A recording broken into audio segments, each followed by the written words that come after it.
You know, when you go into the outdoors, there are a few things you should always consider taking with you. Insect repellent, sunscreen, first aid kit. But what if you forget them? Well, I'm going to introduce you to some of the things you can find in nature's own pharmacy. This is a great one to start with. This is greater plantain. The Indians had a name for this. They called it white man's footprints because it likes to grow beside the hard-packed trails, just like the first settlers in America made. Well, we can use this for treating slow-healing wounds, and the way we use it is simply to wrap it around the wound and bind it on, and it acts like a medicinal poultice. But you have to be careful. You must wash the leaf first, because the leaf itself might be covered in harmful bacteria. This is yarrow. Now, this has been used by soldiers for hundreds of years for treating wounds. So what did they do? Well, they take the leaves, and the leaves bruised were applied as a poultice to wounds. The other thing you can do with these leaves is to rub them up. And that liberates an aromatic scent, and that rubbed on your skin acts as an insect repellent.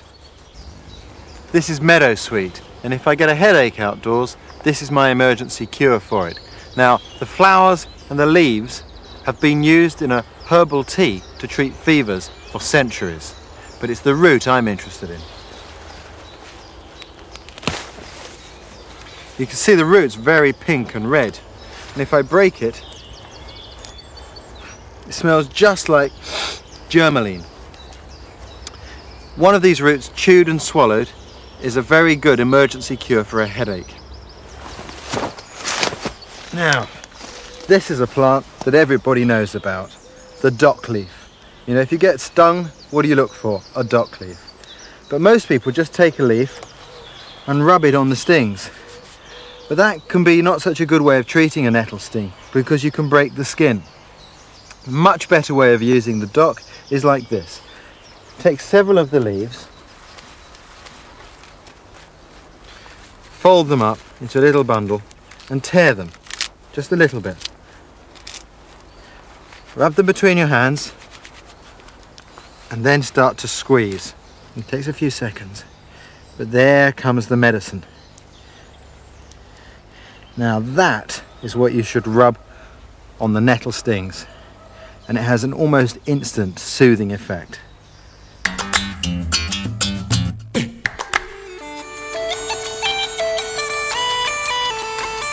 I've been riding horses since I was old enough to hold a rattle, but have never experienced a long distance ride.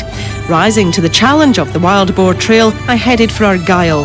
Day one, we leave Auchendrain on the old Drovers Road over the hills to Culnure.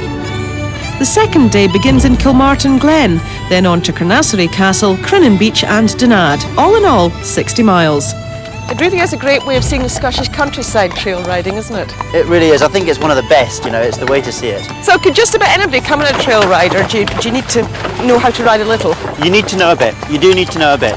We can always give you lessons for a couple of days to bring you on to it, you know. If somebody's not quite sure of themselves, that's no problem at all.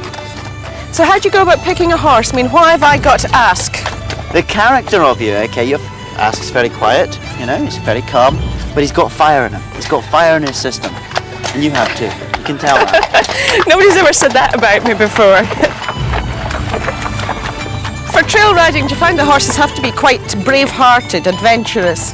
They have to be, yes. Yeah, you don't want any horses that are wussies or wimps. They've really got to be prepared to. Yeah, we can do this. We can go up this. We can do it. On a trail ride, you need food and drink to keep you going, warm clothes just in case, and the chance to rest those aching muscles. Our final stop on this long, hot summer's day was the beautiful Loch Awe and the ruins of Culnure Chapel. This old chapel, it dates back to St. Columba. It's very ornate, isn't it? Isn't it the lovely? work here. It's lovely, isn't it? Should we jump off and have a look round? I'm ready to stretch my legs a bit. Whoa! Oh, I know, we need to, don't we? Ooh. There's quite a few sort of tombstones lying about. I mean, there's a couple over here. Legend has it they're actually from the Knights Templar from the Crusades, and that's why you see all the engravings on the top of them.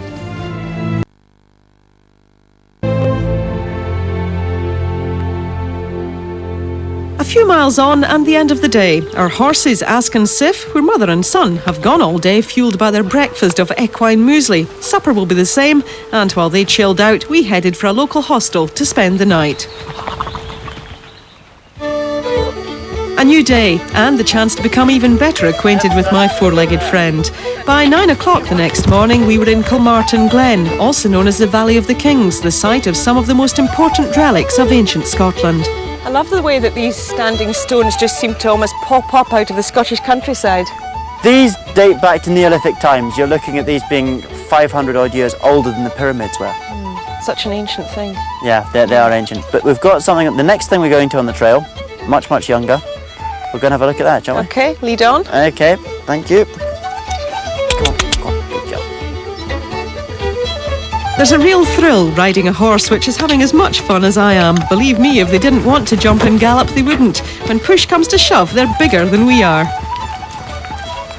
This castle was actually built in the mid-1500s. This was built for Bishop Carswell, and it was actually here that he translated the Bible into the Gaelic, because nobody in this area would speak English at that time. What about the horses, David? They must do this trail time and time again. Well, they're not too bad at all, no, because I mean they're getting to gallop and jump the jumps and do all the bits and pieces like that, and they've got the best bit to come yet, which is going down the beach. Oh, great! Come on. And they love the beach. That'll cool them off a bit, won't it? Oh, it certainly will, yeah.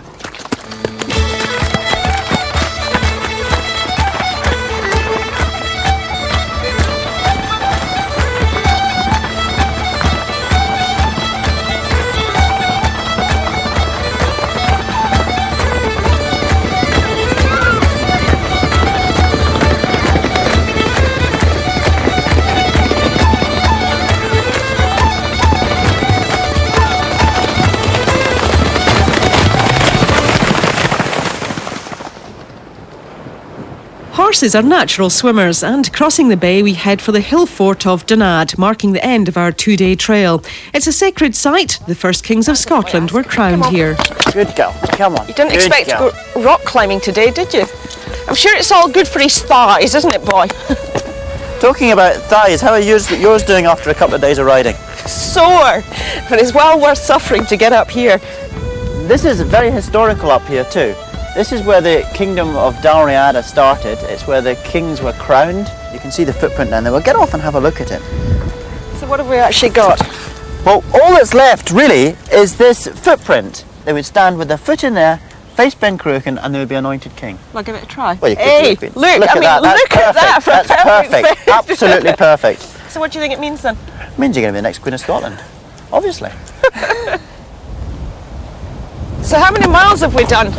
We've done 60 miles in the last 2 days. No wonder I'm sore. No, it's not surprising, is it? But it's worth it to come here. And this is the hill where it all started in Scotland. So the capital of the Scots of Dalriada. That's it. It all started here. I like being here, you know. It's lovely, isn't The it? sunset. Beautiful spot. Yeah.